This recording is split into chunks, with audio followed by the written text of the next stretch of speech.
Bonjour, bienvenue, Marie-Pierre Bresson, donc adjointe au maire de Lille, déléguée à la culture, et très heureuse de vous accueillir ici et d'ouvrir ce 4e workshop consacré à la durabilité des musées et notamment au numérique responsable. Et je suis ici en compagnie de Juliette Singer, donc la directrice du Palais des Beaux-Arts de Lille.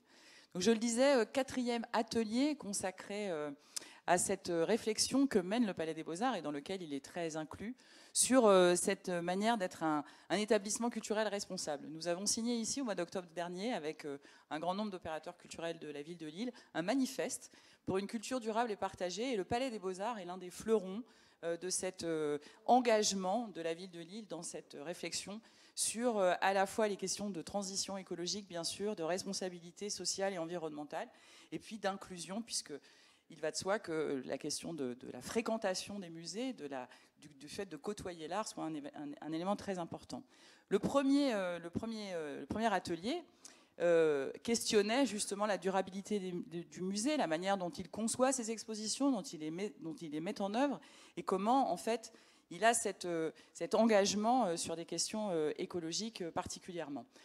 Le deuxième, de manière tout à fait logique, était consacré au public et à la question de l'inclusion, comment faire en sorte que le discours muséal, mais aussi la fréquentation du musée soit la plus large possible, et comment, en fait, il a un rôle social à jouer, dont on sait bien, et aujourd'hui encore plus dans le climat dans lequel nous sommes, eh bien, dont on sait bien que la culture a cette vertu émancipatrice dont personne ici ne doute, et donc c'est la responsabilité du musée aussi de la prendre en compte.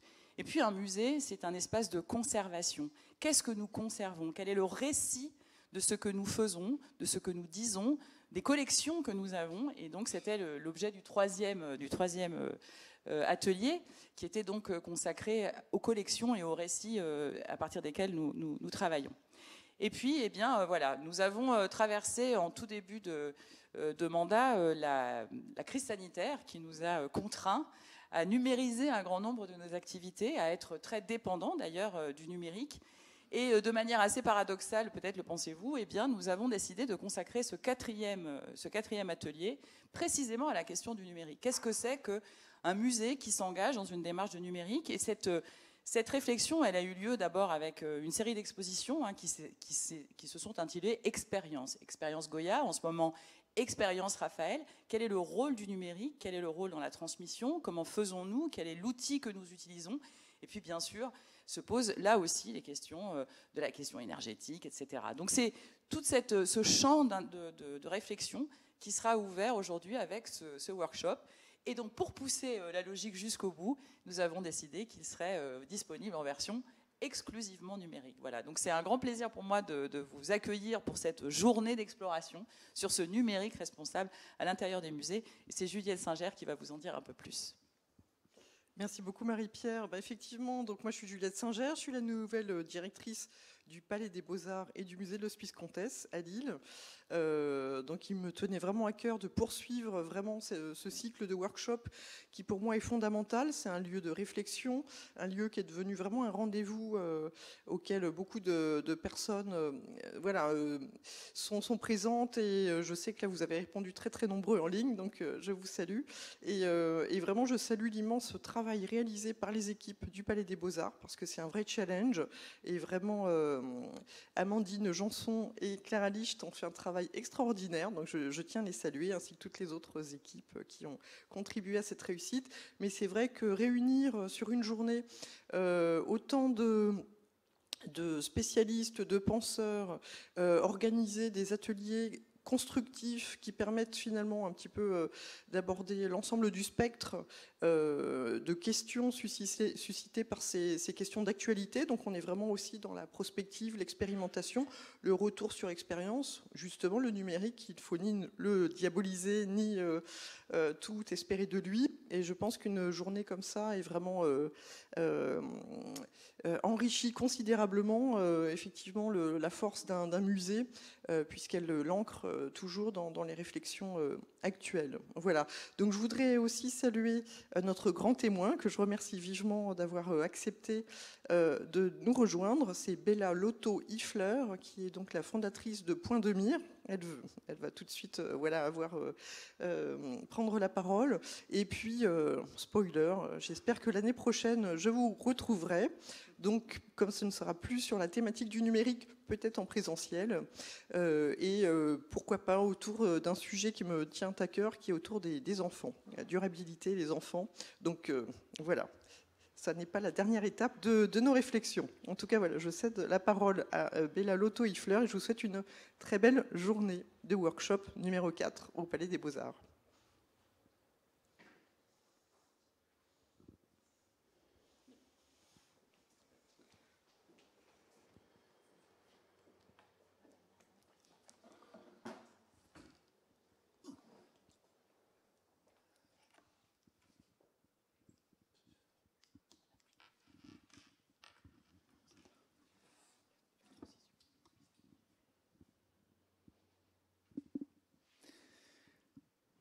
Alors c'est mon moment.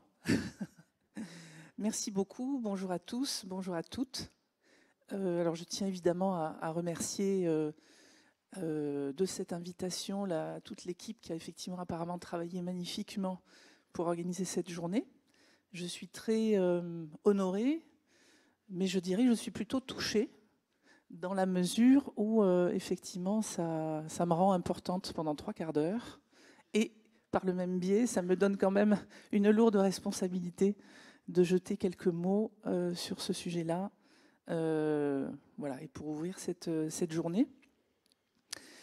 J'ai été présentée, donc je n'ai pas beaucoup de choses à dire de plus, si ce n'est qu'effectivement, ça fait maintenant 12, 13, 14 ans que je travaille sur cette question-là et que je m'interroge sur la question finalement du numérique durable, bien entendu, mais à travers ça, le fait que ce soit un petit moment, qu'il y ait déjà une réflexion derrière moi, fait que non pas le fait que j'ai changé d'avis, mais simplement que je m'interroge d'une manière un peu plus large et plus profonde peut-être que au moment de mes débuts où je pensais que le numérique dit responsable était un sujet technique, un sujet peut-être d'optimisation, un sujet de super, on va pouvoir faire autant de numérique qu'on veut pourvu qu'il soit vert. Alors je ne pense que ce n'est pas la bonne question, en tout cas ce n'est pas la bonne constatation à faire, mais je vais m'en expliquer aussi au fur et à mesure de ces 3 petits quarts d'heure. Merci beaucoup de me permettre de m'exprimer sur cette question-là, qui je trouve est un vrai privilège de pouvoir dire ce que l'on pense sur quelque chose. Dans la vie, c'est assez rare, donc c'est très bien de profiter de cette chose-là. Alors, je voulais dire un petit mot au préalable sur la question du musée, du secteur culturel, etc. Moi, je suis assez proche de la question de l'art en général, puisque dans une vie précédente, j'ai été ingénieur du son et compositeur-arrangeur, et du coup, je suis très proche de la notion, enfin, de la question de la musique et de l'audio, du son, mais de l'art en général, puisque ça a aussi bercé à la fois mon enfance et puis c'est toute ma vie. Et je pense que c'est très important d'arriver à voir comment on peut lier les deux choses. Ce qui m'intéresse aussi, c'est de pouvoir vous dire que j'ai l'impression que les musées offrent la beauté d'avant et doivent peut-être réfléchir à la beauté d'après et la beauté du présent.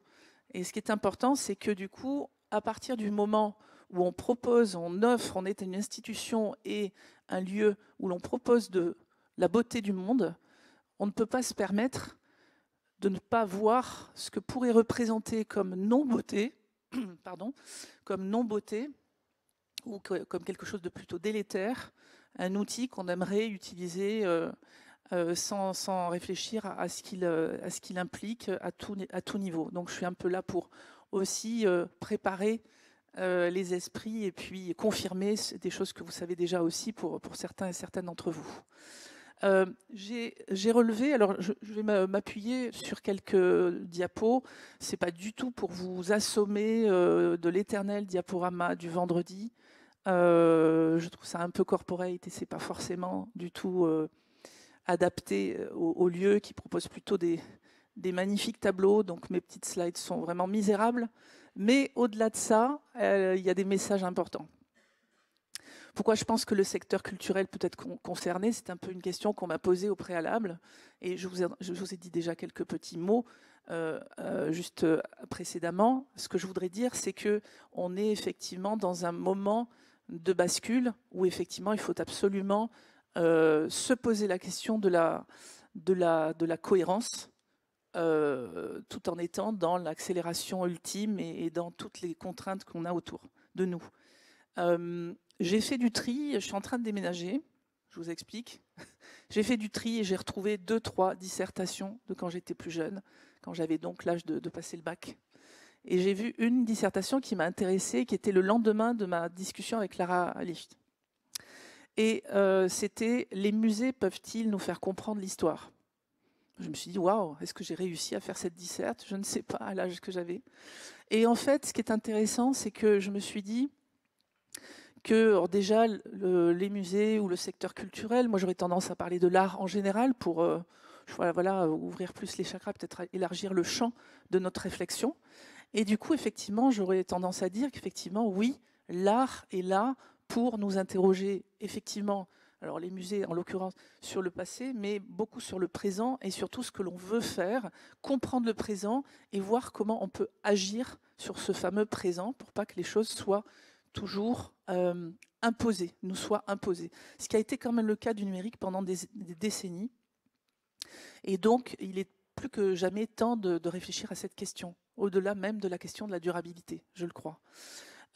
J'ai relevé une citation absolument magnifique de quelqu'un que vous connaissez peut-être déjà, qui n'est plus de ce monde, mais qui s'appelait Bernard Marie, et qui nous dit que les artistes sont des sentinelles, des vigies qui sont à la proue du bateau et qui voient arriver l'iceberg. Et je pense que c'est effectivement une formule que je trouve intéressante parce que il y a toujours une intuition absolument incroyable de l'artiste, quel qu'il soit, tout domaine confondu. Je pense que c'est extrêmement intéressant. Et puis il y a quelqu'un d'autre aussi que je vais citer, bien sûr, que vous connaissez évidemment tous, qui s'appelle Aurélien Barraud, et qui nous dit qu'il faut impérativement une révolution politique, poétique et philosophique. Donc je ne saurais oublier tout ce qui est autour de cette responsabilité du numérique. C'est pas quelque chose de technique, c'est pas quelque chose d'uniquement environnemental, c'est quelque chose de profondément philosophique.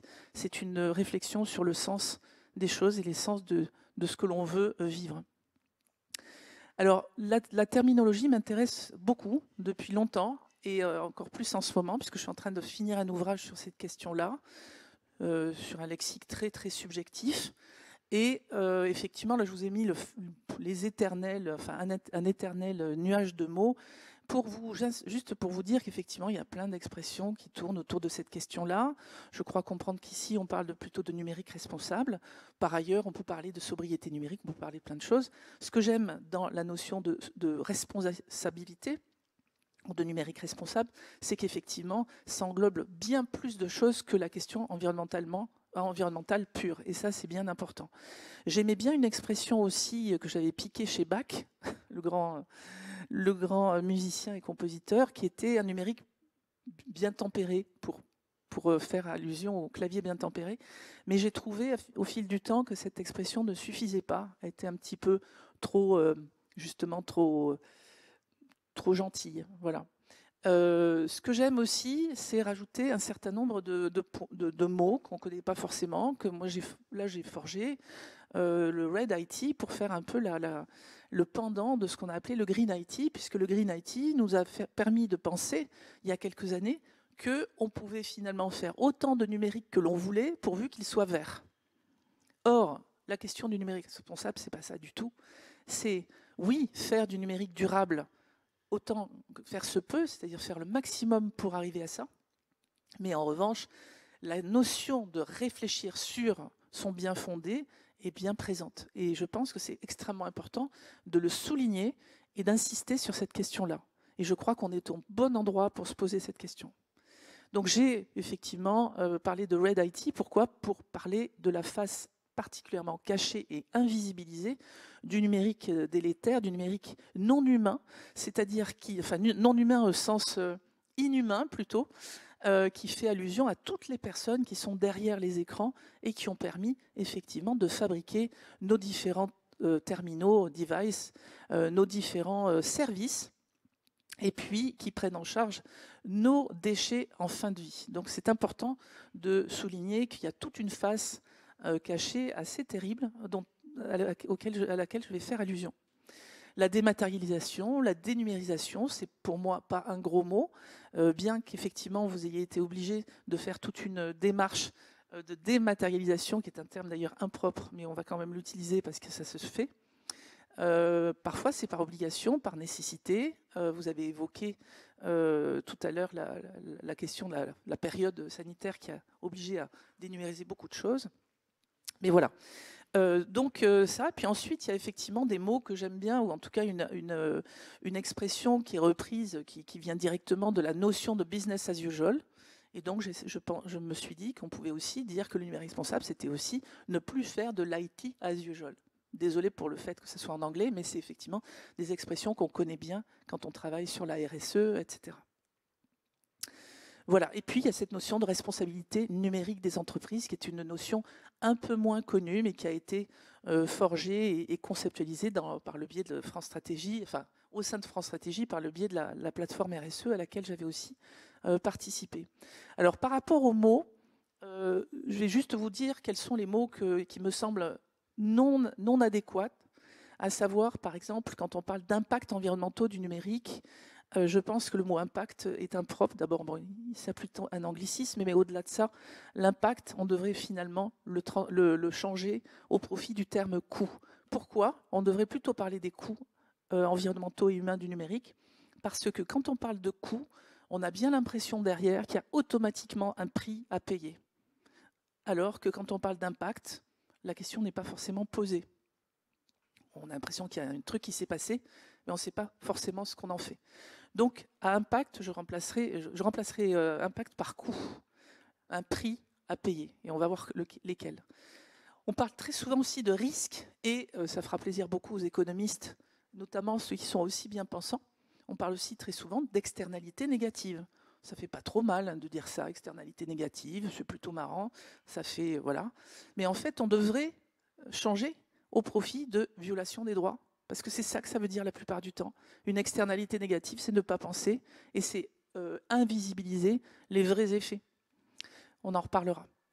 Alors, je voudrais évoquer maintenant effectivement la notion de cycle de vie, qui est très importante pour comprendre, j'en dirais, l'ensemble de la journée aussi.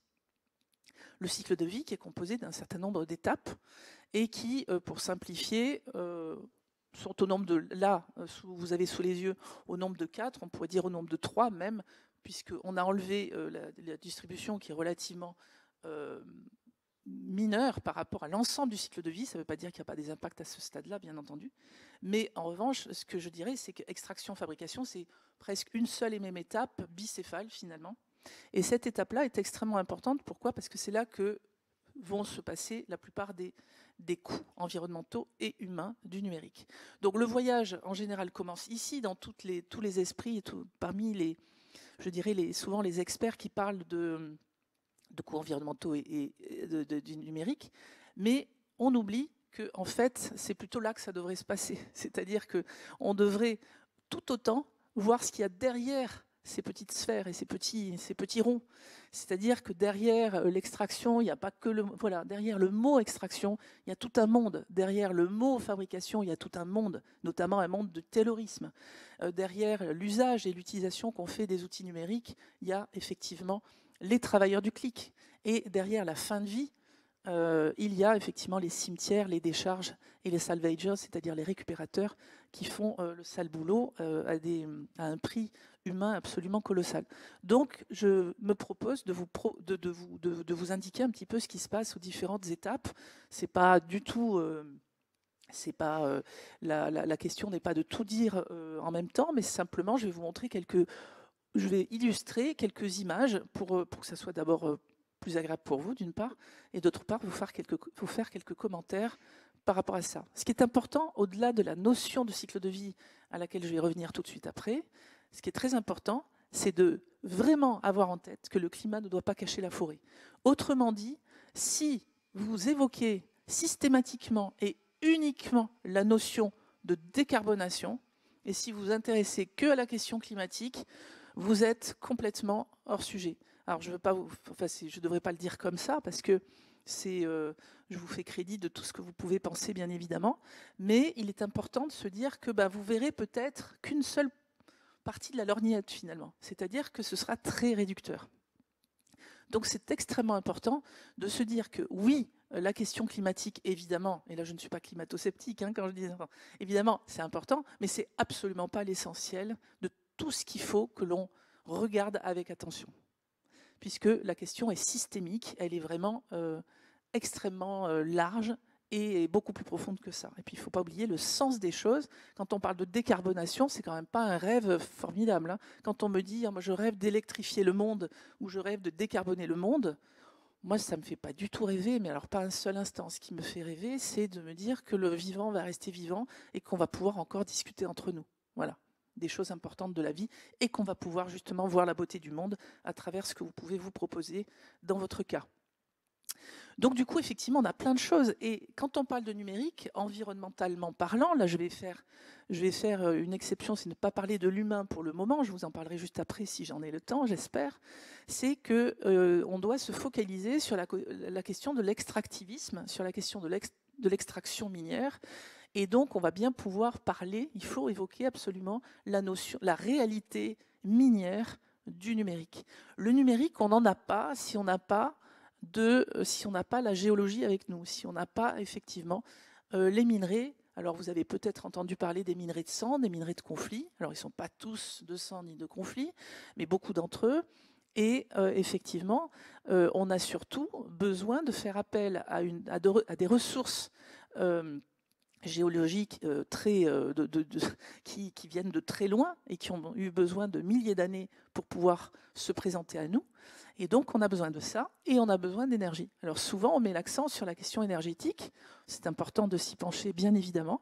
Mais ce qui est très important, c'est surtout d'avoir conscience de cette question de ressources abiotiques, c'est-à-dire les ressources les ressources mortes, en tout cas, dont on a besoin et qui ont mis beaucoup, beaucoup de temps pour pouvoir être à disposition dans notre cas. La mine, c'est à la fois quelque chose qui est extrêmement redoutable en termes d'environnement, c'est-à-dire que, par exemple, la première victime de la mine, c'est l'eau. Alors, manque de bol, par exemple, le lithium, on va l'utiliser. Alors, on peut faire allusion au triangle du lithium. Le triangle du lithium se situe Argentine, Bolivie et Chili. C'est un endroit qui est l'endroit le plus aride de la Terre. Donc c'est important de se dire que du coup, on va chercher du lithium qui demande énormément d'eau dans l'endroit où il y a le moins d'eau. En tout cas, il n'y en a plus beaucoup pour les populations locales. Donc ça, c'est un vrai sujet. Ensuite, c'est le sujet, effectivement, non seulement l'eau est la première victime de la mine, mais la question, c'est aussi que la mine est le secteur industriel qui va générer le plus de déchets solides, liquides et gazeux. Et c'est aussi l'industrie qui va effectivement être problématique dans le sens où il y a de plus en plus d'éléments réfractaires, de plus en plus de demandes donc de produits chimiques très très violents pour pouvoir traiter tout ce petit monde, pour ensuite des métaux qui vont pouvoir se mettre sur des cartes mères, etc., dans nos jolis petits gadgets numériques. Donc ce qui est important, c'est que en fait, la mine a été, de retenir, c'est que la mine a été invisibilisée pendant des siècles dans le capitalisme, c'est la matrice du capitalisme, la mine. Donc, ça a été invisibilisé pendant des siècles, et là, on y retourne, étonnamment. Alors, quand c'est loin de nous, loin des yeux, loin du cœur, on connaît. Quand c'est loin de nous, de toute façon, on s'en fout un peu, on n'y peut rien, c'est un peu comme ça que ça se passe. Mais par contre, effectivement, là, on y revient un petit peu dans le sens où on a même besoin de réouvrir des mines, d'ouvrir de nouvelles mines en Europe, en France, etc., dans le cadre notamment de recherche de souveraineté et autres. Donc, la mine est vraiment, la réalité minière du numérique est le sujet absolument fondamental quand on parle de numérique responsable, étant donné qu'une mine responsable n'existe pas. Donc, où est le problème ? Il y a un schisme là, il y a un problème réel qu'il faudrait tenter de résoudre. Alors ensuite, donc ça c'est la mine, vous avez une illustration magnifique pour montrer le volume qui peut être extrait avec toute la destruction autour. Là, il s'agit de cuivre, mais ça peut être d'autres choses. Ensuite, vous avez l'étape d'assemblage, qui est une étape absolument terrible. Si vous avez lu Dickens quand vous étiez petit, ou même en tant qu'adulte, moi j'ai relu il n'y a pas très très longtemps, justement parce que j'avais lu une comparaison qui me semblait très pertinente.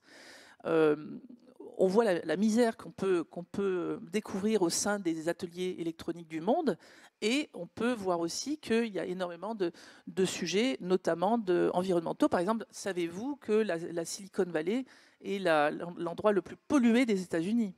Ça, on ne retient pas forcément ça. On sait qu'effectivement, il y a des jolies petites entreprises ou des grandes qui proposent des bonnes conditions de travail à leurs salariés, qui vont concevoir des tas de solutions numériques pour le monde entier, mais on ne sait pas toujours qu'effectivement, à l'époque, quand on fabriquait, donc dans le cadre de l'assemblage, quand on fabriquait des outils numériques, des semi-conducteurs, des puces, etc., des disques durs et tout ce que vous voulez, eh bien, on rejetait beaucoup de choses. Donc, pollution des sols, pollution de l'eau, pollution de l'air, production de déchets, et puis risque sanitaire important, puisque par exemple dans le cadre de l'assemblage à l'époque, il y avait eu un grand procès avec IBM sur la question, autour d'une question sanitaire effrayante qui avait été posée.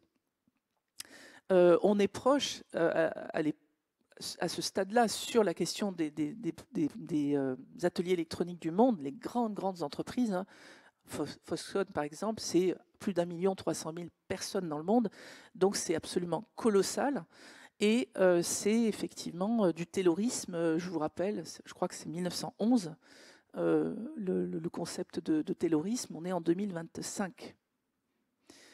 Troisième étape, l'étape dans laquelle nous sommes là activement, là où on vous reçoit aujourd'hui, on a l'impression d'être dans une cellule de crise quelque part.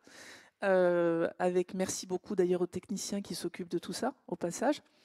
Eh bien, cet usage-là, les laptops, les devices, tout ce que vous voulez, les caméras, etc., font que effectivement, on va avoir essentiellement, du point de vue environnemental, on va avoir bien évidemment une consommation d'énergie.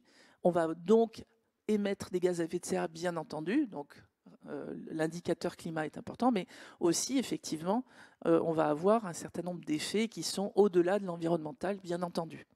Donc, c'est important aussi de souligner que plus on va être dans l'usage, plus on va effectivement solliciter les autres étapes du cycle de vie. Si, par exemple, je remplace mon ordinateur de manière trop rapidement, je vais effectivement malheureusement appuyer sur le bouton fabrique-moi un autre ordinateur pour le remplacer. Quelque part, ça va être ça. Et puis, je vais aussi appuyer sur le bouton déchets hors de ma vue, va-t'en. Est-ce que tu peux peut-être aller effectivement très loin de nous, parce que c'est un peu l'expression consacrée not in my backyard, c'est-à-dire pas chez moi, mais ailleurs, ça ne me gêne pas. Donc, effectivement, dans le cadre de l'usage, dans je dirais l'étape usage, utilisation, c'est essentiellement une question effectivement d'énergie, etc. Mais plus je vais utiliser des services, plus je vais effectivement solliciter et d'autres choses, et donc des équipements sous-jacents bien entendu, des data centers, du réseau. Je vais stocker énormément de données, etc. Et ça explose en vol, comme vous le savez. La dernière partie, la dernière étape du cycle de vie, qui s'appelle souvent fin de vie, qu'on pourrait appeler aussi fin d'usage dans les organisations. La fin de vie, là je vous ai illustré avec le Weeman, qui est l'homme des 3 œufs, comme on pourrait le traduire, qui était, puisqu'il a aussi fini sa vie, puisqu'il n'existe plus, il a été démantelé. Il était exposé en Angleterre, au Pays de Galles. Je l'ai vu à l'époque quand il est né. Il mesurait 7 mètres de haut. 3 tonnes 3, et il a représenté, c'est très intéressant, il représentait l'ensemble des devices et des équipements qu'on a pu ingurgiter, chaque personne comme vous et moi, dans toute notre vie. Très intéressant, parce que ça permettait vraiment de visualiser finalement tout ce qu'on avait pu utiliser dans une vie d'être humain. Occidental, je précise, pour le coup. Voilà, donc ça c'est important aussi de souligner la notion de fin de vie, qui ça fait un petit peu EHPAD, Mais c'est exactement ça, et souvent ça se traduit aussi dans les grands cimetières, loin de nous, effectivement. Et on peut faire allusion, par exemple, à Bokblochi, dont je vais vous montrer une photo aussi tout à l'heure. Donc du coup, toutes les questions environnementales sont souvent résumées par la question climatique. Et donc, pour résumer cette petite première partie, je voudrais vous dire qu'effectivement, la plupart des ACV que l'on fait, les analyses de cycle de vie, que des professionnels font, au regard dans le but de justement évaluer tous les dommages environnementaux, et non ni sociaux ni humains. Par contre, tout ça c'est exclu, mais c'est déjà une bonne chose de pouvoir faire une évaluation environnementale. Eh bien, on utilise beaucoup plus d'indicateurs, notamment 19 si au regard du référentiel européen, le PEF, mais ça peut être aussi une douzaine, comme par exemple ça a été le cas de l'ADEME. En tout cas, un certain nombre d'indicateurs, et on n'est pas du tout que exclusivement sur l'impact, sur la question du réchauffement climatique, du dérèglement climatique pour être plus exact. Très très important de vraiment avoir ça en tête. Donc cycle de vie et multicritères. Et l'indicateur ou le critère qui va nous aider, les critères qui vont nous aider, c'est autant d'indices d'une scène de crime. Moi j'aime bien donner cette comparaison parce que ça permet de comprendre. Si par exemple je vois des pas ou des traces de pas, je vois qu'il y a quelqu'un qui est passé quelque part. Si je vois par exemple du sang, je vois qu'il y a eu un truc qui s'est passé qui n'était pas très agréable. Si je vois d'autres types de désordres, donc les indicateurs environnementaux sont des indices qui nous permettent de comprendre une situation qui va mal. Voilà. La limite de cette question, c'est effectivement de pouvoir aussi évaluer, et je dirais plutôt de se soucier des questions humaines, humanitaires, on pourrait même dire ça, la question des droits humains qui est effectivement peu présente dans le débat, dans les discussions, au sein de l'écosystème numérique dit responsable actuellement en France. Et je le dis souvent, c'est pas pour être désagréable, c'est juste pour dire qu'il faut peut-être prendre le temps de s'intéresser à ces choses-là qui sont, à mes yeux, tout à fait essentielles. Donc, si on fait un autre tour sur le cycle de vie, non pas du point de vue environnemental cette fois-ci, mais du point de vue des droits humains, on peut effectivement avoir par exemple faire appel à cette citation d'une personne qui appartient à un peuple autochtone latino-américain qui dit nous on ne mange pas du lithium ni des batteries, on boit de l'eau.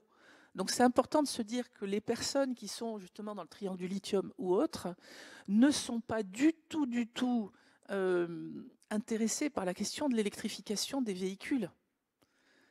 Pour eux, c'est quelque chose de complètement absurde. C'est-à-dire que finalement, c'est des populations aussi qui sont sacrifiées sur l'autel de la décarbonation, sur l'autel de nos vies qui sont devenues rechargeables.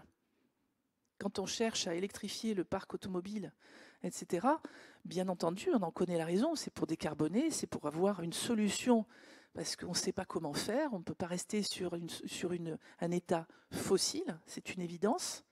Loin de moi l'idée de dire que ce n'est pas la bonne idée, mais en tout cas, ce n'est pas le bon moyen, certainement pas. En tout cas, certainement pas en sacrifiant des peuples premiers, des peuples autochtones, etc. Donc cette phrase-là m'avait beaucoup frappée parce qu'effectivement, ce sont des populations qui se baladent à pied ou à dos d'âne et qui n'ont jamais mis les pieds dans une voiture électrique, et on va détruire leur terre. La Pachamama, par exemple, qui est la déesse, la terre déesse, on va totalement la détruire au profit de nos batteries. Et ça peut poser question. Ensuite, voilà, donc là, vous avez une très très belle photo. Je trouve que c'est magnifique. C'est du lithium. C'est très beau. C'est des salars latino-américains. C'est magnifique. Mais malheureusement, la réalité est tout autre. Une autre réalité, et à travers ce petit slogan « No Congo, no phone », c'était pour mettre l'accent sur la réalité aussi humaine, non pas seulement de la batterie, parce que j'avais fait un petit haïku aussi qui était à partir de là « No Congo, no phone »,« No battery, no laptop », enfin on peut aller loin là-dessus. no China, no smartphone, on pourrait dire ça, puisque la Chine a le monopole de la plupart de beaucoup de minerais, et notamment des terres rares, et notamment des hautes terres rares à 100%. Donc c'est important de le souligner. Donc on est extrêmement dépendant, mais aussi là, ce qui m'intéresse, c'est pas que la question de la souveraineté, vous l'aurez compris, c'est aussi la question de la souffrance qu'il y a derrière. Voilà. Donc le Congo, la RDC, notamment la République démocratique du Congo, c'est-à-dire le Congo-Kinshasa, dont on parle beaucoup depuis quelques jours, parce qu'il y a effectivement une actualité politique, mais sinon ça fait 30 ans qu'on n'en parle pas, et qui est effectivement le pays du viol, comme l'a dit le prix Nobel de la paix de Denis Mukwege à l'époque, quand il a reçu son prix, et qui a eu la bonne idée, évidemment, de lier effectivement les minerais de conflit et puis la question des viols. Donc là, vous avez une mine de coltan étayée manuellement par du bois, avec peu de sécurité. Ce sont des mines qui peuvent s'écrouler à tout moment. Et effectivement, parfois, il y a des cadavres qu'on ne peut pas remonter parce que c'est trop difficile et la mine est trop étroite. Un mot aussi qui... alors, en début de journée, je suis désolée, hein, c'est vrai que c'est pas hyper enthousiasmant. J'en ai conscience, mais je pense qu'on m'a dit que c'était important de dire des choses, donc je crois que voilà, c'est pour ça que je ne mâche pas mes mots, mais à travers la citation de cette dame qui a écrit un livre aussi sur son expérience de victime, je trouve que c'est une belle phrase, malgré tout, parce qu'elle évoque elle évoque la vie. Donc 800 000 personnes victimes de viol en RDC,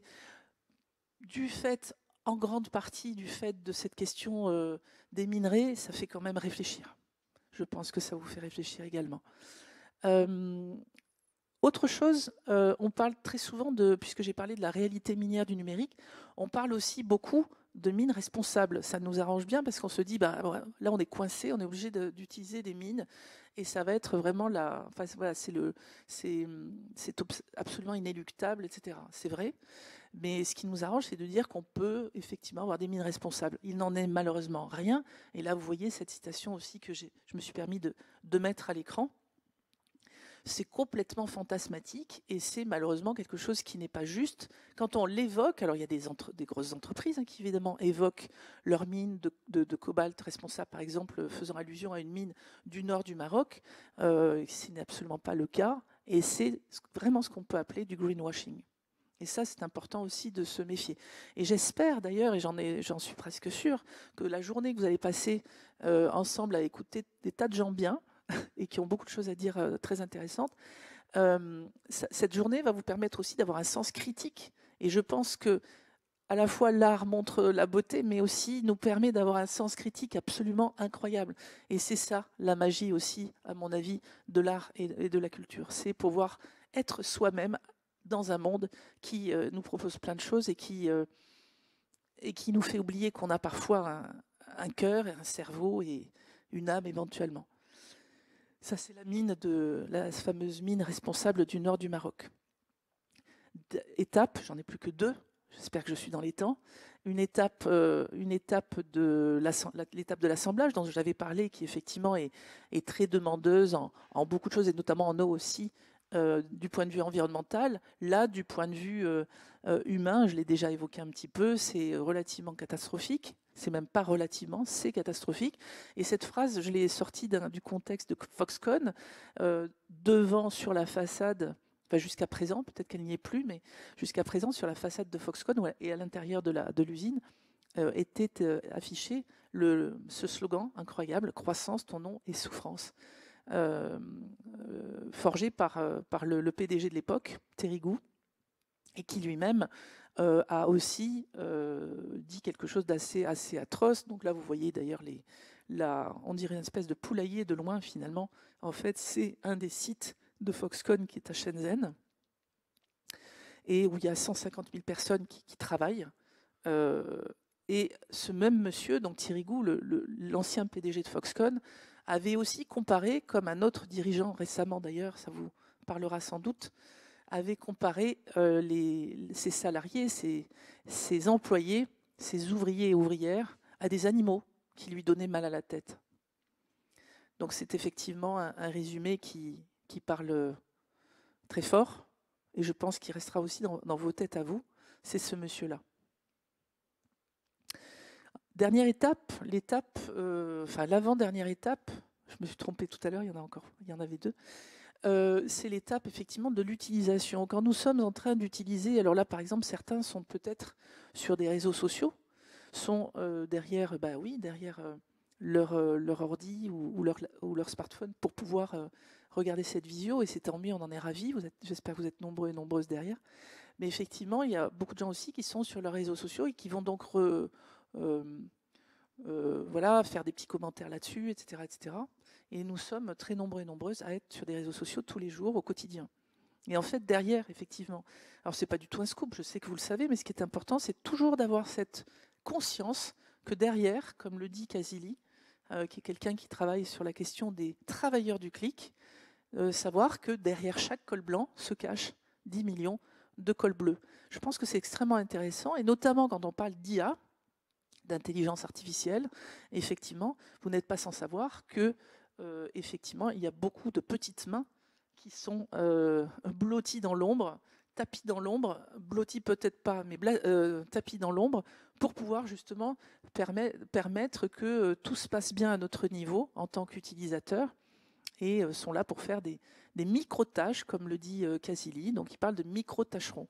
Là, vous avez l'illustration du Turc mécanique qui a donné son nom après, un peu plus tard, par Jeff Bezos, à Amazon Mechanical Turk, qui est une entreprise qui, effectivement, emploie des micro-tâcherons dans le monde entier pour pouvoir leur demande de faire des micro-tâches pour pouvoir justement nourrir nos réseaux, travailler dans le cadre de reconnaissance vocale, visuelle, etc., dans le cadre de l'IA.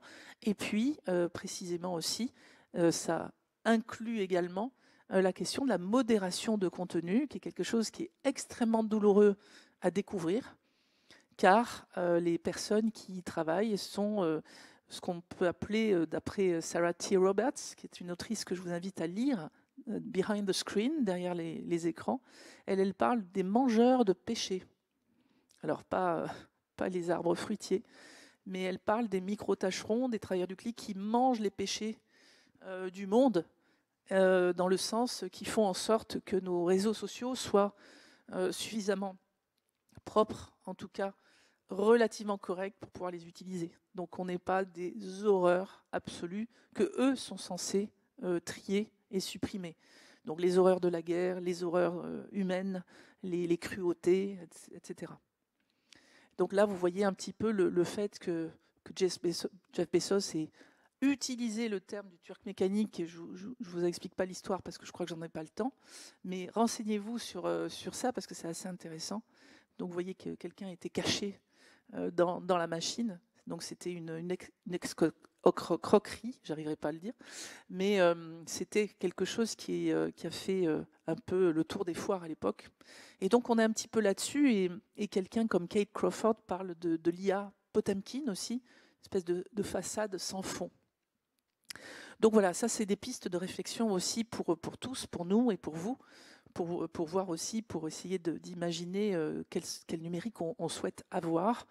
Donc les travailleurs du clic sont nombreux, mal payés, exploités, pas protégés socialement, et c'est un peu ça va un peu aussi dans l'idée on va dire, de l'ubérisation de notre société en général.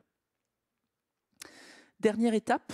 Et là, je vais évoquer l'étape de fin de vie. Donc, en fait, je vais évoquer cette notion de cimetière, finalement. Donc, là, c'est une phrase de Guillaume Poix. Donc là, je cherche toujours dans la littérature quand je peux, parce que c'est aussi ça qui m'anime beaucoup. Je suis une grande lectrice, et je pense que je donnerai d'ailleurs à l'équipe ici toute une série de bouquins qui sont magnifiques à écrire. Vous devez aussi écrire le vôtre. Mais à lire, parce que je suis persuadée que la lecture est aussi importante que la lecture de livres, est beaucoup plus importante que la lecture de rapports techniques, même s'il faut lire les deux. Donc là, effectivement, il parle de gisements, de nécropoles de notre monde, et moi, ça m'avait beaucoup frappé. Donc c'est un livre qui s'appelle Les fils conducteurs de Guillaume Poix. Il avait eu un prix d'ailleurs littéraire là-dessus. C'est un type qui est assez jeune et qui écrit magnifiquement. Voilà, et c'est ici que s'enterrent et s'incinèrent nos existences. Donc il fait allusion à Bokbloshi, qui était l'ancien site qui a accueilli de nombreux déchets électroniques occidentaux, et qui est maintenant un site qui a été démantelé, mais les récupérateurs, les gens qui y travaillaient, ils ont été chassés, mais ils se sont retrouvés aux quatre coins d'Accra, donc puisque là il s'agit du Ghana, et ils se sont retrouvés aux quatre coins de la ville, donc ils sont très, très présents, ils continuent exactement le même job. Donc le job, c'est de récupérer des choses qu'ils peuvent récupérer pour des petites sommes. Et voilà, et c'est leur façon de subsister. Alors après, effectivement, en termes de dommages environnementaux, on y retrouve notre notion de pollution des sols, par exemple, de l'air évidemment et de l'eau, donc les trois pollutions essentielles, et la destruction de la biodiversité, etc., puisque finalement les nappes phréatiques sont complètement foutues, complètement polluées. C'est le cas d'Abokbloshi, c'est le cas de beaucoup de sites dans le monde entier. Donc là, vous avez une photo de ce site, qui n'existe plus tel quel, hein, mais dont la nappe phréatique est absolument HS pour des centaines d'années. Et là, on voit effectivement que c'était essentiellement des jeunes gens, des jeunes garçons très costauds et sans aucune protection. Vous le voyez, la plupart du temps, ils sont torse nus, les pieds nus, sans masque, sans protection. Ils sont en tongs ou alors pieds nus. Enfin voilà. Donc ça se passe comme ça. Et voilà une autre image, parce qu'il y a eu des très très belles photos qui ont été faites aussi sur cette question. Alors que faire ? Ça, c'est la grande question. Vous avez prévu de travailler sur le numérique plus responsable, et je pense que vous allez justement vous y atteler certainement avec intelligence. Je vais faire un petit jeu de mots, parce que moi, je vais le faire après, mon petit jeu de mots. Mais si on pourrait le faire tout de suite, c'est-à-dire qu'on pourrait faire appel à l'IA. Alors ici, cet acronyme ne va pas dire la même chose que l'intelligence artificielle, puisque vous ne m'entendrez rarement, ou pour ainsi dire jamais, dire bah oui, alors la solution de tout ce que je vous ai dit avant, c'est de faire appel à l'IA. Je pense que là, il faudrait me donner un coup de pied au cul et me dire reprends ton train très vite. Je pense que ça serait malvenu, ou en tout cas, il faudrait que je m'en explique davantage.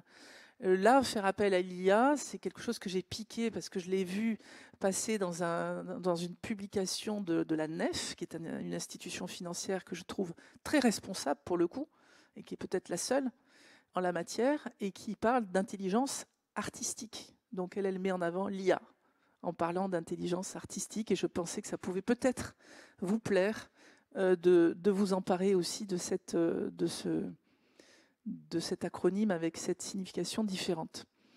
Que faire ? Alors j'ai envie de vous poser la question, bien sûr, et si on était tous en chair et en os, heureusement, j'ai des gens en face de moi, donc j'en suis ravie, parce que de temps en temps, j'ai des regards, et ça me fait du bien, ça me pousse à dire pas trop de bêtises peut-être, mais vous qui êtes effectivement en ligne, vous avez sans doute des tas d'idées.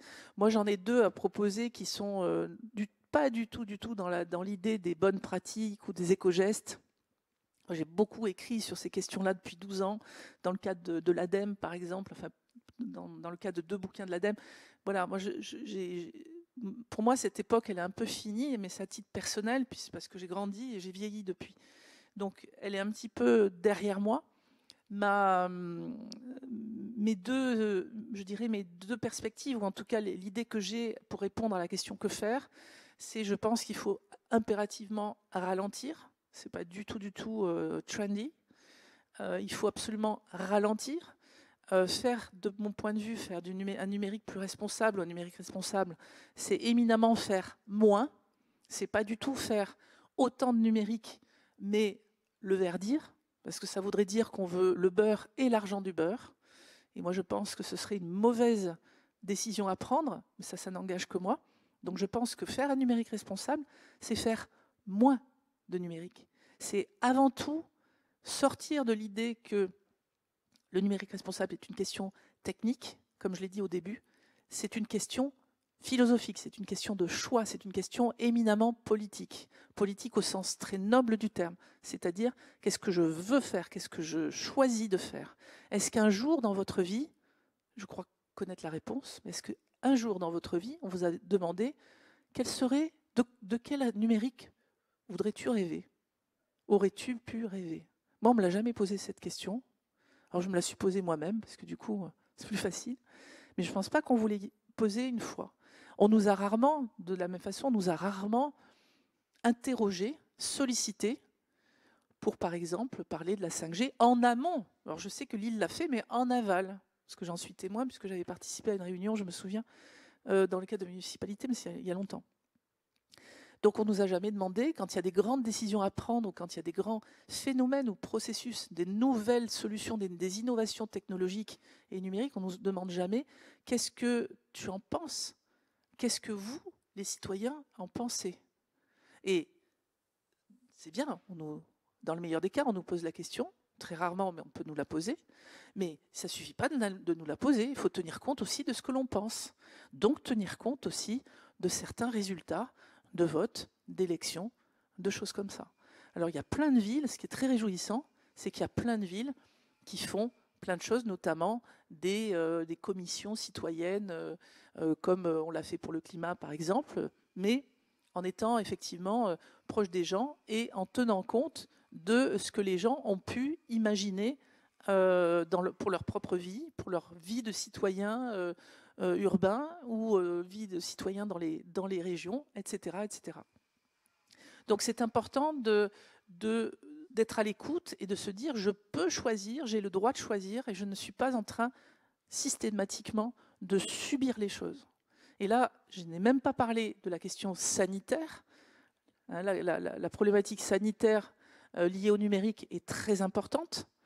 Il y a un livre qui s'appelle Humanité et numérique, par exemple, que je vous invite à lire, qui est un livre collectif qui est très intéressant, qui a été dirigé par Servane Mouton, qui est extrêmement intéressant parce que vous avez aussi l'approche sanitaire et l'approche aussi psychosociale, qui est très importante, à laquelle je n'ai pas fait allusion non plus parce que le temps imparti, puis ce n'était pas l'objet, mais qui est effectivement extrêmement importante à avoir en tête. Donc on ne peut pas, je crois, de mon point de vue, je ne crois pas qu'on puisse séparer la question environnementale de tous les autres sujets quand on parle de numérique. Je pense que c'est extrêmement important.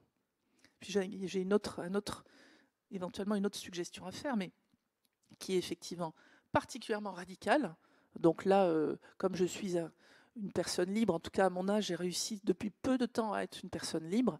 J'en suis très heureuse du coup, mais du coup ça me permet de suggérer cette idée dans un endroit bienveillant, qui est effectivement que je pense qu'on a vraiment intérêt à parler et à envisager une décroissance numérique.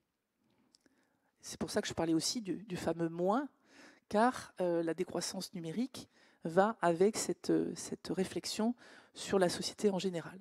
Donc je crois que voilà, je pense avoir fait plus ou moins le tour de ce que j'avais imaginé raconter ce matin. C'est vrai que mes propos sont pas réjouissants sans doute dans la mesure où ils sont correspondent vite à un appel à la réflexion profonde sur des choses qui ne se passent pas bien, puisque le numérique qui se passe bien, vous l'avez aussi dans votre vie quotidienne, dans votre vie de tous les jours. Je ne vais pas vous raconter tout ce à quoi ça sert, et dans le bon sens du terme. Mon but n'est pas là. Le but, c'est de savoir, d'ouvrir un peu les vieilles armoires et de voir aussi beaucoup plus loin que le bout de son nez. C'est ce que j'ai essayé de faire aussi en parlant de la question des droits humains, des personnes qui fabriquent nos matériels. La question, c'est vraiment de se dire, bon, tout ce qui est bien dans le numérique, on le sait, mais tout ce qui n'est pas bien, il faut qu'on s'en occupe absolument, c'est important. Et c'est pour ça, pour boucler la boucle, pour revenir à mes propos du début de cette intervention, c'est que je pense que le secteur culturel, ou en tout cas la culture au sens très très fort du terme, l'art en général, est vraiment le lieu absolument idéal pour pouvoir se poser ce genre de questions. Ce n'est pas dans les grosses boîtes, dans les gros trucs corporate, dans les boîtes du CAC 40 qu'on va se poser des questions philosophiques. Ce n'est pas le lieu. Il y a des gens qui sont très bien à l'intérieur. Je ne parle pas des gens, je parle vraiment du côté institutionnel. Donc l'organisation elle-même, une boîte du CAC 40 n'est pas une grosse boîte du CAC 40, ce n'est pas l'idéal endroit pour se poser des questions. Ici, c'est l'idéal endroit. Voilà. Donc je vais terminer juste par une petite définition, puisque je suis en train de travailler sur la question d'un lexique. Je vais vous proposer une petite définition, ma définition à moi, de ce que j'appelle, ce qui évoque pour moi l'art. Pour moi, c'est une respiration. Alors pour plein d'autres gens, évidemment, c'est pas nouveau, c'est pas un scoop, c'est pas une découverte. Mais du coup, je me suis dit, tiens, je vais essayer de définir ce qu'on peut appeler, ce que peut vouloir dire la respiration. Et pour moi, j'en finirai vraiment, promis, pour moi, la respiration, c'est inspirer, s'exprimer. Et quand on est dans la respiration, dans l'inspiration, dans l'expression, dans se positionner vis-à-vis du monde, je pense qu'on peut être un tout petit peu plus heureux que ce qu'on l'est habituellement dans une espèce de routine. Voilà. Donc le numérique, pour moi, je ne suis pas sûre qu'il puisse être responsable, mais par contre, la dignité du présent, comme le dit Corinne Dallereux, que j'adore, que je vous invite à lire aussi, la dignité du présent, c'est déjà quelque chose de gagnant, si on fait ça à travers toutes nos réflexions sur un numérique plus responsable. Voilà, merci beaucoup, j'espère que je n'ai pas été trop monocorde. Voilà, merci pour les petits regards de temps en temps que j'ai eu en face de moi. Et puis, je vous souhaite une excellente journée avec plein de gens vraiment étonnants. Moi, j'y serai un petit peu pour observer et pour écouter. Merci beaucoup, en tout cas, de m'avoir écouté et merci de m'avoir invité. Au revoir.